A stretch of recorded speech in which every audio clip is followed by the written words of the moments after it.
যারা ভাবছো বাজেটের মধ্যে একটা photo editing video editing with gaming এর জন্য একটা ভালো মনিটর চাইছো তাদের জন্য বেনকিউ GW2790 27 ইঞ্চি এই মনিটরটা কিন্তু একটা বেস্ট অপশন হতে পারে। কারণ তোমরা জানো যে বেনকিউ এর মনিটর কিন্তু বেসিক্যালি এডিটিং এর পারপাসে কিন্তু বেশি ব্যবহার করা, কারণ এর কালার অ্যাকুরেসি কিন্তু অন্য সমস্ত মনিটরের থেকে অনেকটা বেটার। আর সবথেকে বড় বিষয়, যেই বাজেটে তোমরা এই মনিটরটা পাবে এই বাজেটের মধ্যে কিন্তু অন্য সমস্ত মনিটরে কিন্তু এত ভালো কালার অ্যাকুরেসি অ্যান্ড ফিচার্স পাবে না। অবশ্যই বলবো আমরা কত টাকায় কিনেছি, কারণ এটা খুবই কম দামে কিন্তু আমরা এই মনিটরটা বাই করেছি। ওকে, সো আমরা বক্সটা ওপেন করে দেখে নিই আমরা বক্সের মধ্যে কি কি পেয়ে যাচ্ছি।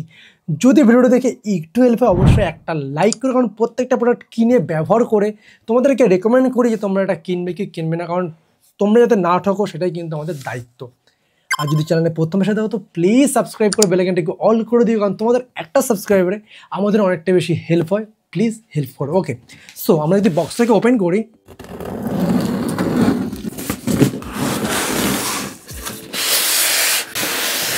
সো বক্সটা ওপেন করলে তোমার সমস্ত অ্যাসেসরি কিন্তু এখানে রয়েছে। ওকে, সবার প্রথম রয়েছে এখানে ইউজার ম্যানুয়াল আর ওয়ারেন্টি কার্ডের মধ্যেই রয়েছে। ওকে, এটা অবশ্যই যত্ন করে রাখতে হবে। নেক্সট কিন্তু আমরা একটা HDMI কেবিল পেয়ে যাচ্ছি। ওকে, অ্যান্ড তার সাথে আমরা একটা পাওয়ার কেবিল পাচ্ছি, সেটা কিন্তু অবশ্যই 16 অ্যাম্পিয়ারের যে বোর্ডগুলো রয়েছে সেখানে কিন্তু আমরা লাগাতে পারবো, নাহলে তোমাদের কনভার্টার লাগাতে হবে। ওকে, নেক্সট পেয়ে যাচ্ছি আমরা একটা বেস প্লেট এটাকে হোল্ড করার জন্য, আর মনিটরটাকে লাগানোর জন্য আর একটা এখানে স্ট্যান্ডও পেয়ে যাচ্ছি। ওকে, এই হলো আমাদের কিন্তু 27 ইঞ্চি বেনকিউ মনিটরটি।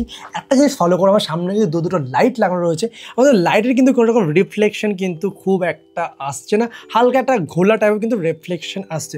অন্য সমস্ত মনিটরে কি লাইট পড়লে কিন্তু আমাদের মনিটরটা ভালো মতন দেখা যায় না, কারণ রিফ্লেকশন কিন্তু প্রুভ নেই। এখানে কিন্তু অ্যান্টি রিফ্লেকশন কিন্তু কোটিং করা রয়েছে ডিসপ্লেতে। তো সিম্পলি কী করে আমাদের স্ট্যান্ডটাকে আমাদের কিন্তু এটার সাথে সিম্পলি এভাবে সেট করতে হবে। কোনো রকম স্ক্রুড্রাইভার বা নাটের কিন্তু কোনো প্রয়োজন নেই, যার সাথে কিন্তু লক হয়ে গেছে। ওকে, এবার আমরা কি করব, এই যে পিনটা রয়েছে এই পিনের উপর কিন্তু আমরা এই মনিটরটাকে কিন্তু সিম্পল সেট করবো। দেখতে পাচ্ছ সিম্পল কিন্তু এর সাথে ঢুকিয়ে দিলে কিন্তু আমাদের মনিটরটা কিন্তু সেট হয়ে যায়। সো আমাদের কিন্তু মনিটরের সেট আপ করা ডান। আমরা কিন্তু এই মনিটরটাকে টিল্ড আপ এতটা অবধি আর টিল ডাউনও কিন্তু করতে পারবো, আমাদের পজিশন অনুযায়ী কিন্তু টেল্ড আপ টেল ডাউন করে নিতে পারবো। এবার দেখে নিই মনিটরের পোর্টস অ্যান্ড বাটন কী কী রয়েছে। ওকে, ব্যাক সাইডটা আমরা যদি ফলো করি, এখানে কিন্তু দুটো কিন্তু HDMI পোর্ট রয়েছে, তার সাথে DP পোর্ট রয়েছে, আর তার পাশে রয়েছে কিন্তু হেডফোন জ্যাক। এখানে কিন্তু আমরা আলাদা করে স্পিকারও কানেক্ট করতে পারবো, আর এই পাশটাতে কিন্তু পাওয়ার পোর্ট রয়েছে। ওকে, এই মনিটরের একদম এই সাইডটাতে চারটে বাটন পাচ্ছি, প্রত্যেকটা বাটনের কাজ তোমাদের দেখাচ্ছি। ওকে, আর এই সামনেটা কিন্তু বেনকিউর লোগো রয়েছে। ওকে, ফটাফট এটাকে আমরা ল্যাপটপের সাথে কানেক্ট করে তোমাদের ডিসপ্লে কোয়ালিটি দেখাবো, যার জন্য তোমরা এটাকে বাই করো। তো হচ্ছে মনিটরের ডিসপ্লে কোয়ালিটি কিরকম দেখো, ব্ল্যাকটা কিন্তু পুরো ব্ল্যাকই আসছে, ঠিক অ্যামোলেড ডিসপ্লের মতো। আর কালারটা কত বেশি রিচ কিন্তু কালার আসছে, কারণ এটাতে 99% কিন্তু sRGB আছে, আর এটার রেজুলেশন হলো 1920x1080, আর এটাতে কিন্তু আমরা 100 হার্টজ কিন্তু হাই রিফ্রেশ রেট পাচ্ছি, মানে গেম খেলার সময় কিন্তু খুব ভালো কিন্তু আমরা আউটপুট পাবো এই ডিসপ্লেটা থেকে। ওকে, এডিটিং পারপাসে কিন্তু আমরা এই মনিটরটাকে ব্যবহার করতে পারছি। দেখতে পাচ্ছ যে কালার কতটা বেশি রিচ, দেখো গ্রিনটা কত ভালো কিন্তু ডেপথ অফ কিন্তু কালার আমরা পাচ্ছি।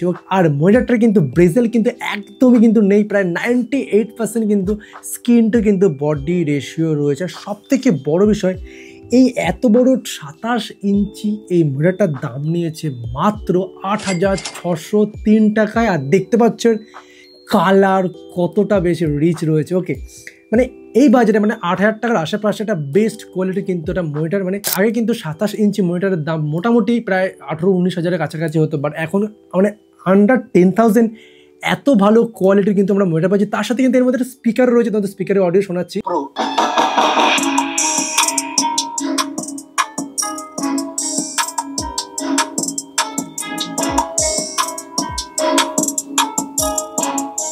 আজ আমরা এই ফোনটা নিয়ে যা যা এক্সপেরিমেন্ট করব, শুনতে পারলে স্পিকার দুটোর অডিও কোয়ালিটি কিরকম। এটাতে ডবল স্টিরিও স্পিকার পাচ্ছি, আর অডিও কোয়ালিটি যদি আমরা বলি, অডিও কোয়ালিটি ঠিকঠাক, মানে খুব ভালো বলবো না, বাট হ্যাঁ টুকটাক এডিট পারপাস আমরা ইউজ করতে পারি। আর যেহেতু এতে হেডফোন জ্যাক রয়েছে, আমরা কিন্তু এর থেকে আলাদা এক্সটার্নাল স্পিকার লাগালে আরও ভালো অডিও কোয়ালিটি পাবো। বাট 8,000 টাকার মধ্যে এত বড় ডিসপ্লে, তার সাথে আমরা স্পিকার পাচ্ছি, এটা কিন্তু অনেকটা বড় ব্যাপার। আর এই মনিটরে কিন্তু আইস্কেয়ার টেকনোলজি ব্যবহার করা হয়েছে। সামনে একটা কিন্তু ছোট্ট সেন্সার রয়েছে, যার মাধ্যমে যখন আমরা এই মনিটরটা অনেকক্ষণ ধরে ব্যবহার করব, সেই ক্ষেত্রে কিন্তু এই মনিটর তোমাকে অ্যালার্ট দেবে যে এবার তোমাকে কম্পিউটার থেকে উঠে যাওয়া দরকার। ওকে, এটা কিন্তু খুবই ইন্টারেস্টিং। ওকে, এবার যদি আমরা পোর্টস অ্যান্ড বাটনের দিকে ফলো করি, এটা পাশে কিন্তু পাওয়ার বাটন রয়েছে, যে একবার ক্লিক করে এটা অফ হয়ে যাচ্ছে, এবার ক্লিক করলে এটা অন হয়ে গেছে। ওকে, পাশে রয়েছে একটা ছোটো জয়স্টিক, এর মাধ্যমে কিন্তু স্ট্যান্ডার্ড কালার টোন কিন্তু গেমিং মোড সমস্ত কিন্তু কালার টোন কিন্তু চেঞ্জ করতে পারবে। ওকে, এখানে কিন্তু পেপার বলে একটা মোড রয়েছে, যার মাধ্যমে টোটাল ডিসপ্লে কিন্তু ব্ল্যাক অ্যান্ড হোয়াইট হয়ে যাবে। ওকে, আর বিভিন্ন ধরনের কিন্তু কালার মোড রয়েছে, আমরা স্ট্যান্ডার্ড করে নিলাম। তার সাথে আমরা ব্রাইটনেস এখান থেকে কম বেশি করতে পারবো। ওকে, হ্যালো, নেক্সট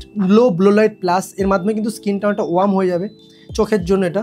তার সাথে রয়েছে স্পিকারের ভলিউম আমরা কম বেশি করতে পারবো এখান থেকে। নেক্সট আমরা যদি মেনুতে আসি, মেনুতে কিন্তু আমরা বিভিন্ন ধরনের HDMI এর মোডটা কিন্তু চেঞ্জ করতে পারবো 1 2। ওকে, ডিবি মোড আনতে পারবো, কালার মোডে গিয়ে স্ট্যান্ডার্ড সমস্ত কালার চেঞ্জ করতে পারবো। ওকে, তার সাথে আইস কেয়ারে আসার পর আমরা কিন্তু এখান থেকে বিভিন্ন ধরনের কিন্তু আইস কেয়ারের মোডগুলো অন করতে পারবো। ওকে, আইস কেয়ার মোডে কিন্তু কতক্ষণ পর পর আমাকে রিমাইন্ডার দেবে সেটা আমরা এখান থেকে অ্যাডজাস্ট করতে পারবো। তার সাথে কালার আমরা এখান থেকে ব্রাইটনেস চেঞ্জ করতে পারবো, কন্ট্রাস্ট বাড়াতে পারবো, কম বেশি করতে পারবো কন্ট্রাস্ট। তার সাথে শার্পনেস টোটালটা কিন্তু আমরা এখান থেকে ম্যানুয়ালি চেঞ্জ করতে পারবো। তার পাশে কিন্তু ডেডিকেটেড একটা বাটন রয়েছে, যার মাধ্যমে আমরা কিন্তু স্ক্রিনটাকে ওয়ার্ম করতে পারবো যেটা চোখের জন্য। ওকে, আর এর পাশে রয়েছে কিন্তু HDMI, এখান থেকে আমরা চেঞ্জ করতে পারবো, 1 2 তে আমরা কিন্তু চেঞ্জ করতে পারবো। সো তোমরা দেখতে পারলে মনিটরটির টোটাল ফিচার্সগুলো আর বিল্ড কোয়ালিটি, কালার অ্যান্ড সমস্ত কিছু।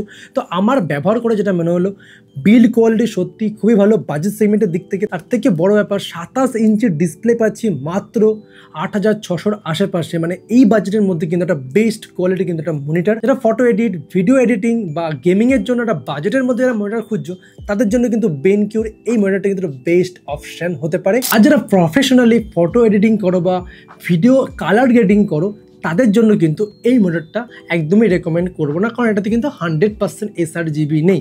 But basic video editing, photo editing বা গেমিংয়ের জন্য কিন্তু মানে আন্ডার 10,000 কিন্তু এই মনিটরটা বেস্ট অপশান হতে পারে তোমাদের জন্য। যারা ভাবছো যে মোটামুটি 8000 9000 আশেপাশে মনিটর খুঁজছো, তারা কিন্তু এই মনিটরটা অবশ্যই কনসিডার করতে পারো।